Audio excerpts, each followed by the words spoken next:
హైదరాబాద్ అలాగే ఇతర జిల్లా హెడ్ క్వార్టర్లలో పట్టణాలలో ఆటోలు కార్లు నడుపుతున్నటువంటి ఒక వాళ్ళకు సంబంధించినటువంటి అంశం sir manifesto Congress party manifesto రాసిన దాంట్లో అత్యంత కీలక భూమిక పోషించినటువంటి గౌరవ మంత్రివర్యులు శ్రీధర్ బాబు గారు ఆ తర్వాత ఇంకా కొంతమంది ఇక్కడే ఉన్నారు సార్ వారి దృష్టికి కొన్ని విషయాలు తీసుకురావాలనుకుంటున్నాను సార్ ఇప్పుడు తెలంగాణ రాష్ట్రంలో ఉన్నటువంటి ప్రయాణికులను ఆర్టీసీ ప్రైవేట్ ఆపరేటర్లు కాకుండా ఓలా ఊబర్ లాంటి సంస్థలు కూడా దీంట్లో ఉన్నాయి సార్. ర్యాపిడో లాంటిది కూడా ఉంది. ఇప్పుడు మనం ప్రభుత్వం లక్ష్యం వచ్చేసి మహిళలకు ఉచితంగా రవాణా అందించడం అనేది ప్రభుత్వ లక్ష్యం సార్. దానికి ప్రభుత్వానికి ధన్యవాదాలు సార్. ఒక ఉచిత రవాణా కార్యక్రమాన్ని మహిళలకు పెట్టింది. సో ఈ సందర్భంలో కొద్దిగా ఆటో వాళ్ళకి కానీ లేకపోతే ఈ క్యాబులు నడుపుకునేటువంటి వాళ్ళకి కానీ కొంత వ్యాపారం తగ్గింది, కొంత వాళ్ళ దాంట్లో ఎక్కే వాళ్ళు కూడా తగ్గినారు. సో కొంత ఉపాధి కోల్పోతూ ఉన్నటువంటి ఆలోచన వాళ్ళు ఉంది సార్.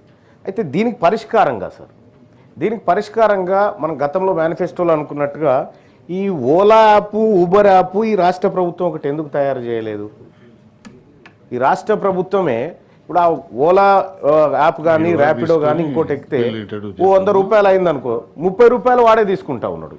70 రూపాయలలో వీడు పెట్రోల్ వెళ్ళాలి, కూలి వెళ్ళాలి, అన్నీ వెళ్ళాలి. కానీ ఆ పరిస్థితి లేదు.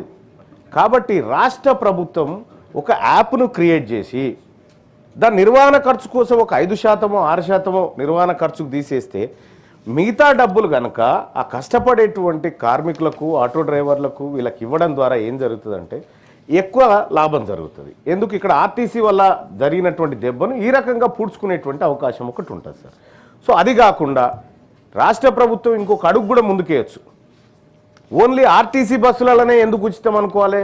ఆటోలలో ఎందుకు ఉచితం కాకూడదు? ఆటోలలో ఉచితం ఎందుకు చేయకూడదు? దానికోసం ఒక పాలసీ ఎందుకు రూపొందించకూడదు? ఎందుకంటే ఇప్పుడు ప్రతి గల్లీలోకి ఆర్టీసీ బస్సు పోయే పరిస్థితి లేదు. కాబట్టి సో దానికోసం ఒక పాలసీ తయారు చేసి గల్లీల నుంచి లేకపోతే బస్సులు పోయినటువంటి జాగాల నుంచి మనం గడపకు పోయినా తప్పేం లేదు, గడపకు పోయినా తప్పు లేదు. ఎందుకంటే మహాలక్ష్మి గడపకాడ నుంచే స్టార్ట్ అవుతుంది. కాంగ్రెస్ పార్టీ పెట్టుకున్నటువంటి ఆ పేరు ఏదైతే ఉందో మహాలక్ష్మి గడపకాడ నుంచే స్టార్ట్ అవుతుంది. గడపకాడ ఎక్కించినా ఇంకా పుణ్యమే. కాబట్టి నేను ఏమంటున్నాను సార్, ఆటోకు సంబంధించినటువంటి విషయంలో సో మనం ఏమేమో చెప్పినాం మేనిఫెస్టోలో, వాటిని నేను ఉటంకించదలుచుకోలేదు.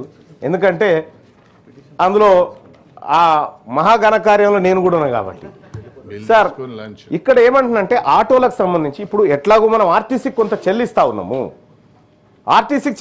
చాలా మంది ఆటోలు సార్ నేను ఎప్పుడైనా వస్తా ఉంటే వాళ్ళు ప్రేమ కొద్ది పలకరిస్తారు, అన్న మా బతికేందన్నా అంటా ఉన్నారు. చాలా మంది అంటా ఉన్నారు మా బతికేందన్నా, మేము ఎట్లా బతకాలన్నా, ఈ రోడ్ల మీద మాకు దందాలు లేవన్నా, రోజుకు అప్పుడు 5-6 కిరాయిలు దొరికితే అంతో ఇంతో ఆశతో ఉండేది, వాళ్ళ 1-2 కిరాయిలు దొరకనటువంటి పరిస్థితి ఉంది.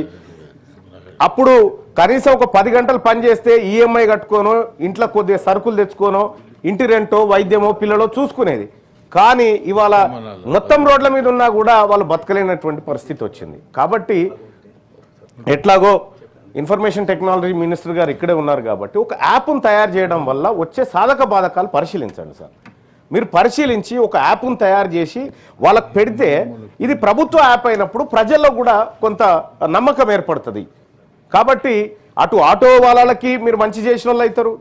రెండోది ఒక అడుగు ముందుకేసి ఆర్టీసీకి ఆటోకు అనుసంధానం చేసి ఈ స్కీమ్ ఏదైతే ఉందో ఉచిత స్కీమ్ని తద్వారా వాళ్ళకి ఎట్లయినా లాభం చేయొచ్చేమో ఒకసారి పరిశీలించవలసిందిగా ఒకటి కోరుతా ఉన్నాం సార్.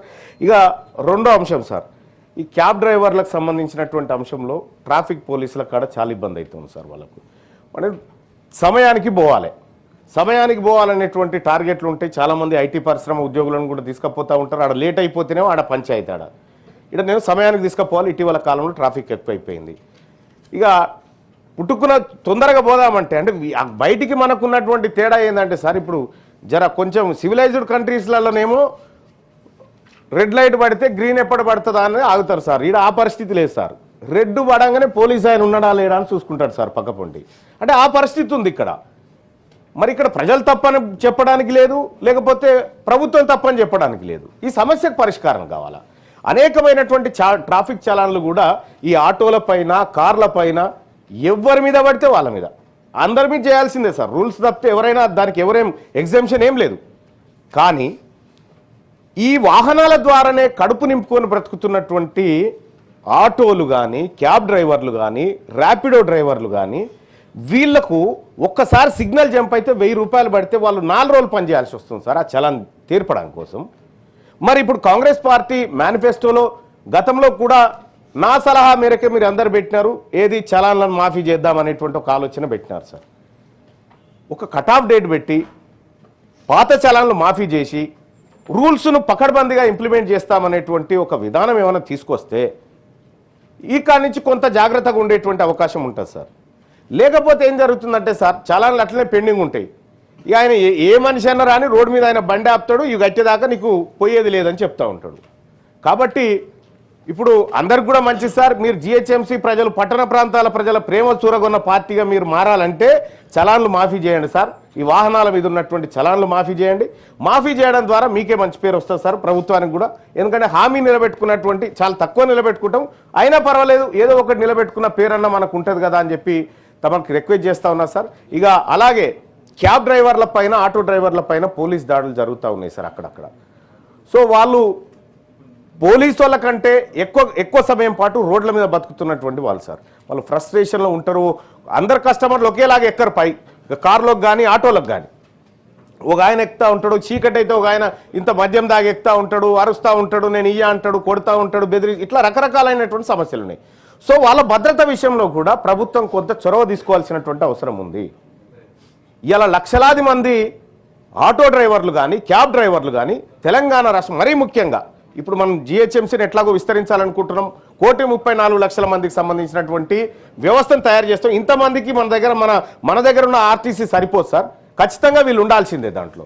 కాబట్టి మీరు గిగ్ వర్కర్ల విషయంలో ఏదైతే విధానాన్ని తీసుకోవాలనుకుంటా ఉన్నారో తీసుకొచ్చిరు, కానీ ఈ ఆటో డ్రైవర్ల విషయంలో, క్యాబ్ డ్రైవర్ల విషయంలో, ఈ యాప్ విషయంలో కానీ రాష్ట్ర ప్రభుత్వం చొరవ తీసుకోవాలి సార్. దీంట్లో రాష్ట్ర ప్రభుత్వానికి అయ్యే ఖర్చులు వేస్తారు, ఎట్లాగో పెట్టేది పెడతా ఉన్నారు, మీరు పెట్టే డబ్బు పెడతా ఉన్నారు. కాబట్టి సో సరైనటువంటి విధానంలో పెట్టడం ద్వారా ప్రభుత్వానికి మంచి పేరు వస్తుంది, ప్రజలకు మంచి జరుగుతుంది, మహిళలందరూ కూడా మిమ్మల్ని దీవిస్తారు ఎప్పటికీ. Thank you sir. ఓకే అమ్మా.